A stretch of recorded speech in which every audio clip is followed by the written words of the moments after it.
प्यारे छात्रों, आज हम आपको 12th क्लास का सेकंड चैप्टर में कल हमने आपको आदर्श और अनादर्श विलयन के बारे में कराया था।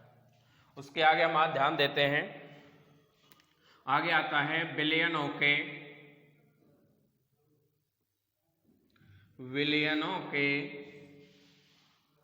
अणु संख्या गुणधर्म।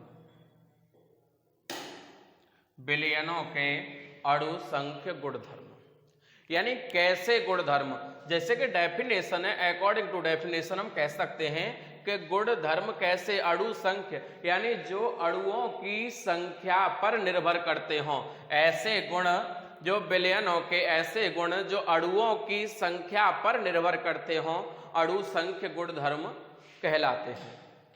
अणु संख्या गुणधर्म क्या होते हैं? जो विलयन के कणों या अणुओं की संख्या पर निर्भर करते हैं उन्हें हम विलयनों के अणु संख्या गुणधर्म कहते हैं। इनके कई प्रकार होते हैं, जिसमें पहले पॉइंट पर आ जाता है हमारा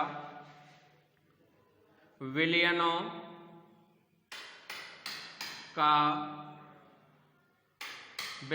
के आपेक्षिक वाष्प दाब का अवनमन।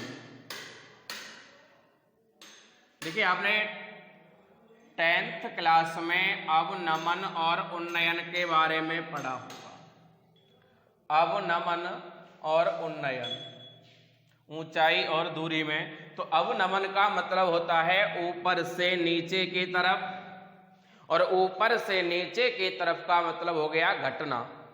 भाई, अवनमन का मतलब होता है ऊपर से नीचे की ओर, यानी उसका घटना, और अवनमन का उन्नयन का मतलब होता है नीचे से ऊपर की ओर यानी बढ़ना। तो यानी ये कह रहा है विलयनों के आपेक्षिक वाष्प दाब का अवनमन। तो विलयनों का आपेक्षिक वाष्प दाब क्या होता है तो समझेंगे कि यानी ऐसा कोई विलयन जिसमें कोई विलेय पदार्थ अवाष्पशील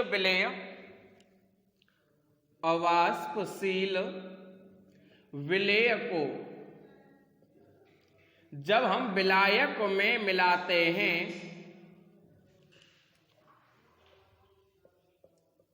तो उसके वाष्प दाब में कमी होती है।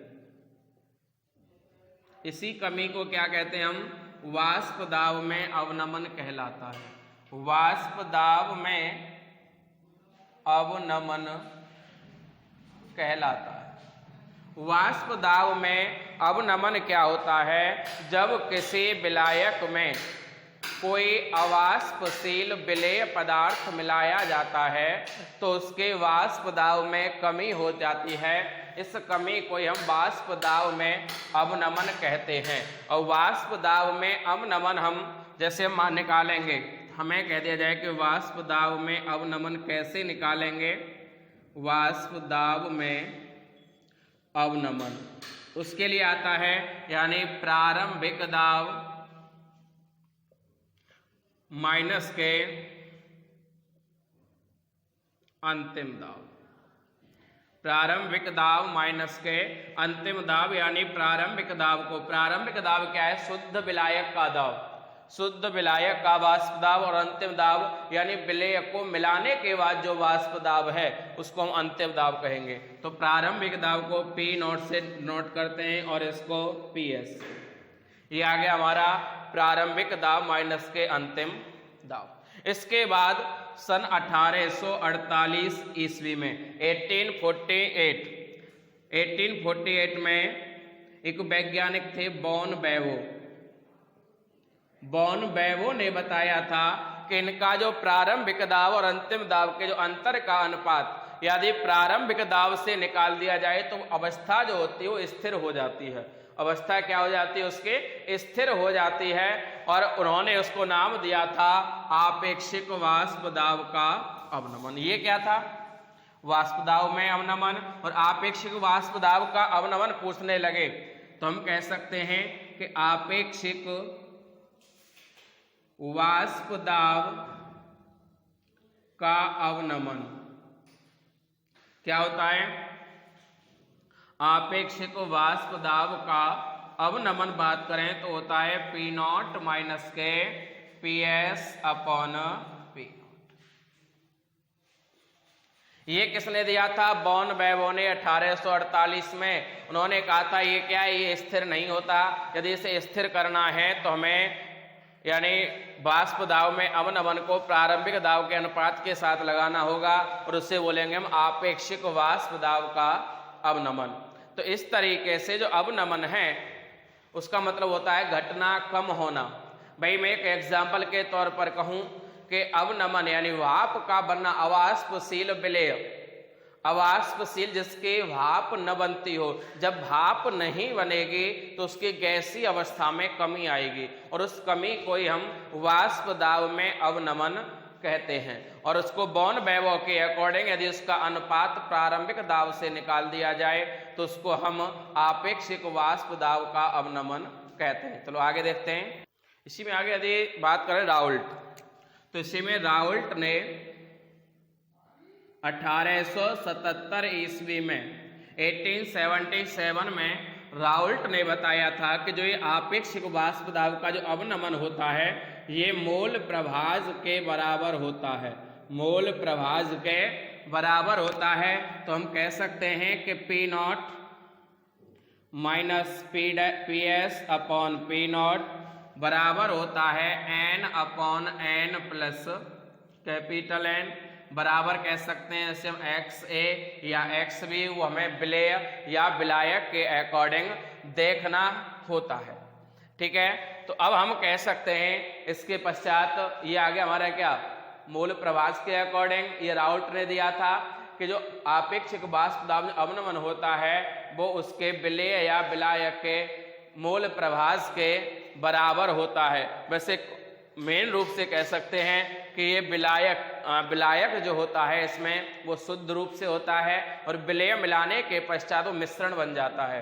कौन सा मिश्रण बनता है? समांगी मिश्रण, जब एक निश्चित मात्रा और निश्चित ताप पर मिलाया जाएगा तो ये हो गया हमारा राउल्ट के अकॉर्डिंग। राउल्ट ने नियम दिया था, इसको ऐसे भी लिख सकते हैं हम पी नॉट माइनस के पी एस अपॉन के पी नॉट बराबर एन अपॉन कैपिटल एन, यानी क्योंकि इसमें जो एक निश्चित ये प्रारंभिकता जो होती है लगभग शून्य के समान होती है तो हम इसको कह सकते हैं कि पी नॉट माइनस के P S upon P naught बराबर ये क्या होता है डब्लू बटे एम, इसको मान लो कैपिटल डब्लू बटे कैपिटल एम, तो ये पहुंच जाएगा ऊपर और ये आ जाएगा नीचे। तो कह सकते हैं पी नॉट माइनस के P S upon P naught बराबर डब्लू गुणा के कैपिटल एम बटे स्मॉल एम गुणा के कैपिटल डब्लू। इस प्रकार से यह भी नियम किसका बनता है? राउल्ट के नियम के अकॉर्डिंग ही चलता है। आगे देखते हैं हम, आगे आता है क्वथनांक में उन्नयन।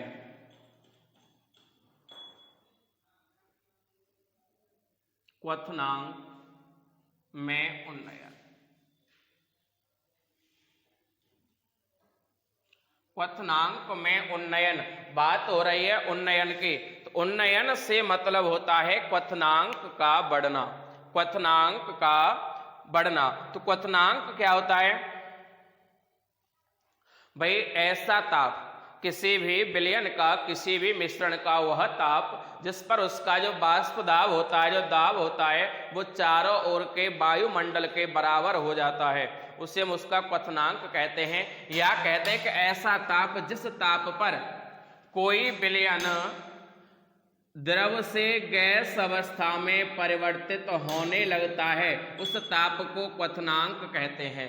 वह ताप जिस पर कोई द्रव पिघल कर या गैस अवस्था में परिवर्तित होने लगता है उसे हम उसका क्वथनांक कहते हैं।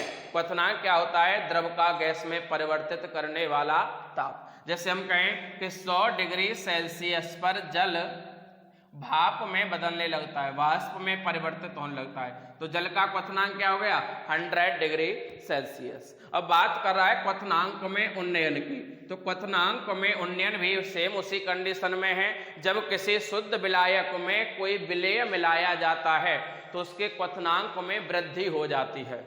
जब किसी विलायक में कोई विलेय मिलाया जाता है तो उसके क्वथनांक में वृद्धि हो जाती है। भाई हमने लिया कि मानो एक हम जल का एग्जाम्पल दे रहे हैं, जल 100 डिग्री सेल्सियस पर भाप में बदल जाता है, और यदि इसी जल में हम चीनी डाल दें, नमक डाल दें या कोई अन्य पदार्थ डाल दें तो ये 100 डिग्री सेल्सियस पर भाप नहीं बनेगा, चाहे 101 पर बने चाहे 102 पर बने, इसके क्वथनांक में वृद्धि हो जाएगी और उसी वृद्धि को हम क्वथनांक में उन्नयन कहते हैं। क्वथनांक में उन्नयन को डेल्टा टीवी से डिनोट किया जाता है, डेल्टा टीवी। यदि हम इसको लिखें तो डेल्टा टीवी बराबर होता है टीवी नॉट माइनस के टीवी। भाई ये टीवी नॉट क्या है? ये है विलयन का क्वथनांक, विलयन का क्वथनांक माइनस के शुद्ध विलायक का क्वथनांक। हम कर रहे थे बात अभी क्या? जल की। भाई हमें दे दिया गया कि जल का वाष्प जो होता है क्वथनांक होता है वो 100 डिग्री सेल्सियस होता है। जल में हमने कोई अन्य पदार्थ मिला दिया तो उसका क्वथनांक मानो 102 डिग्री सेल्सियस हो गया। अब क्वथनांक में उन्नयन कितना हुआ? क्वथनांक में उन्नयन कितना हुआ? तो क्वथनांक में भाई तो 102 हो गया। विलयन का क्वथनांक कितना हुआ? 102। शुद्ध विलायक यानी जल का कितना था? 100। तो डेल्टा टीवी यानी क्वथनांक में उन्नयन हो गया 2 डिग्री सेल्सियस का। वैसे इसको हमें केल्विन में माप के चलना है हमेशा। किसमें नापना है? केल्विन में। तो देखिए ये क्या हो गया? डेल्टा टीवी हो गया। डेल्टा टीवी आपको पता चल गया होगा। डेल्टा टीवी क्या है? क्वथनांक में उन्नयन। क्वथनांक में उन्नयन होता है विलयन का क्वथनांक, यानी विलेय को विलायक में मिलाने के पश्चात जो विलयन बनेगा, विलयन का क्वथनांक माइनस शुद्ध विलायक का क्वथनांक, उसी को हम क्या कहते हैं? क्वथनांक में उन्नयन कहते हैं। आगे हम बात करते हैं क्वथनांक में उन्नयन की ही।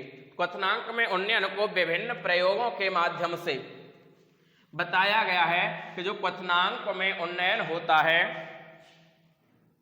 क्वथनांक में उन्नयन जो होता है वो समानुपाती होता है मोलल सांद्रता यानी मोललता के समानुपाती होता है। तो कह सकते हैं कि डेल्टा टीवी समानुपाती होता है मोललता एम के। स्मॉल एम से डिनोट करते हैं मोललता को, तो कह सकते हैं डेल्टा टीवी बराबर होता है केवी गुणा के एम, केवी गुणा के एम, जहां केवी एक स्थिरांक है। केवी क्या है? एक क्वथनांक के लिए स्थिरांक है। अब बात करते हैं आगे नंबर नेक्स्ट इसका। देखो 2 पॉइंट करा चुका हूं, वाष्प दाब में अवनमन, क्वथनांक में उन्नयन, और तीसरा पॉइंट आता है हिमांक में अवनमन। हिमांक में अवनमन, बात फिर वही आती है। हिमांक में अवनमन का मतलब है हिमांक का घटना, हिमांक का घटना। भाई 0 डिग्री सेल्सियस पर जल बर्फ में बदल जाता है यानी जम जाता है। पहले समझ लें हिमांक क्या होता है? किसी भी द्रव का वह ताप जिस पर कोई द्रव जमकर ठोस अवस्था में परिवर्तित हो जाता है उसे हिमांक कहते हैं। वह ताप जिस ताप पर कोई भी द्रव पदार्थ ठोस में परिवर्तित हो जाता है उसे हम हिमांक कहते हैं। और हिमांक में अवनमन यानी हिमांक का घटना। मानो हम कहें कि 0 डिग्री सेल्सियस पर जल जम करके बर्फ में परिवर्तित हो जाता है। यदि उसी जल में हमने कोई अन्य पदार्थ मिला दिया, दूध मिला दिया, चीनी मिला दी, तो वही -2 डिग्री सेल्सियस पर जमा। कितने पे जम रहा है? -2 डिग्री सेल्सियस पर जम रहा है, तो ऐसे कंडीशन में हमें उसे हम क्या कहेंगे, हिमांक में अवनमन कहेंगे। भाई पहले जो काम हमारा 0 डिग्री सेल्सियस पर हो रहा था वो -2 डिग्री सेल्सियस पर हो रहा है, यानी उसका जो ताप है वो अधिक कम हो गया। कम होने से क्या कहेंगे, उसे अवनमन। हिमांक में अवनमन को डेल्टा TF से डिनोट करते हैं, डेल्टा TF से डिनोट करते हैं, और TF बराबर होता है डेल्टा TF नॉट माइनस के TF, सॉरी ये होता है TF माइनस के TF नॉट। यानी इसका मतलब यदि हम कहें तो कह सकते हैं कि ये हो गया हमारा क्या, प्रारंभिक या कह दें शुद्ध विलायक का हिमांक माइनस विलयन का हिमांक। डेल्टा TF बराबर होता है शुद्ध विलायक का हिमांक। शुद्ध विलायक यानी प्रारंभ में जब तक उसमें कोई विलेय पदार्थ नहीं मिलाया गया, तो डेल्टा TF शुद्ध विलायक का हिमांक कितना हो गया, मानो हमें दिया है 0 डिग्री सेल्सियस था पहले, उसमें बाद में हो गया -2, तो 0 + 2 बराबर क्या आ गया, 2 डिग्री सेल्सियस उसमें वृद्धि हो गई। इन सभी को केल्विन में चेंज करके चलना है, हमेशा ध्यान रखें। तो डेल्टा TF बराबर क्या हो गया भाई, डेल्टा TF बराबर हो गया TF माइनस TF नॉट, यानी शुद्ध विलायक का हिमांक माइनस के विलयन का हिमांक, और इन दोनों के अंतर को ही हम हिमांक में अवनमन कहते हैं। उसी प्रकार आगे हिमांक के अवनमन की यदि बात करें तो विभिन्न प्रयोगों से इसमें भी ये ज्ञात हुआ कि हिमांक में अवनमन होता है।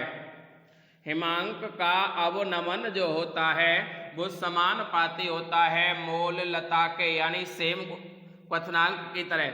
तो ये आ गया डेल्टा TF समानुपाती होगा किसके, m के, तो डेल्टा TF बराबर आ जाएगा KF गुणा के m, जहां KF एक हिमांक में अवनमन का स्थिरांक है, और m बराबर आप जानते हैं मोललता बराबर क्या होता है, विलेय के मोलों की संख्या, विलेय के मोलों की संख्या वटे विलायक का द्रव्यमान, विलायक का द्रव्यमान किलोग्राम में।